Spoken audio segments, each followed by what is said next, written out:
அவங்க நேரம் கொடுத்துட்டு விஜய் ஓரம் போனா நம்ம என்ன பண்ண முடியும்? அவர் எவ்வளவு கொடுத்தாரு, எவ்வளவு நேரம் பேசுவதற்கான அவரு கருத்தை எடுத்து சென்றார், இதெல்லாம் நம்ம பார்க்கணும். இல்லை எல்லாத்தையும் பாஜகவையும் பிரைம் மினிஸ்டரையும் குறை சொன்னா எப்படி? ஆக நேரம் 2 பேரும் நேரம் பேசியிருக்காங்க. நம்ம அன்போடு தான் பேசியிருக்கிறார்கள். மரியாதைக்குரிய பாரத பிரதமர், மரியாதைக்குரிய முதலமைச்சர் விஜய் வெற்றி பெற்றவுடன் அவர் வாழ்த்து சொல்லும் போதே ஒன்றை சொன்னார்.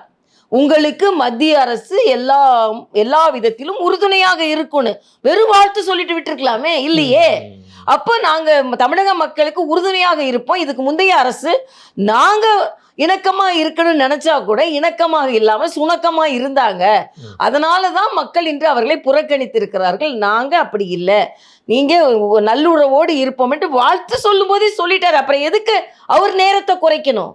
நாம எவ்வளவு நேரத்திற்கு நம்ம கருத்துக்களை கொண்டு போனோம், அது விவாதம் எவ்வளவு நேரம் எடுத்துக்கொண்டு இருந்தாலும் உண்மை. அதே மாதிரி உள்துறை அமைச்சகம் ஒரு கிளாரிஃபிகேஷனை கொடுத்துருக்காங்க. நாங்கள் நேரம் கொடுத்தோம், ஆனால் அந்த நேரத்தில் குஜராத் போக வேண்டி வந்தது, அதனால் பார்க்கலன்னு கிளாரிஃபிகேஷன் கொடுத்துட்டாங்க.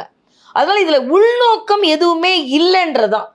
அதே மாதிரி சோனியா காந்தியையும் ராகுல் காந்தியும் பார்க்காம வந்துட்டார்.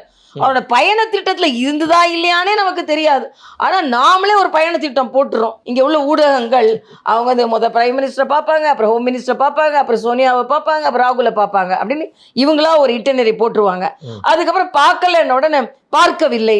யாருக்கு தெரியும் அவங்க பயண திட்டத்தில் இருந்ததா இல்லையா, பயண திட்டத்தில் அவங்க பார்க்க வேண்டும் என்று உறுதி செய்திருந்தார்களா இல்லை, இதெல்லாம் எதுவுமே தெரியாது.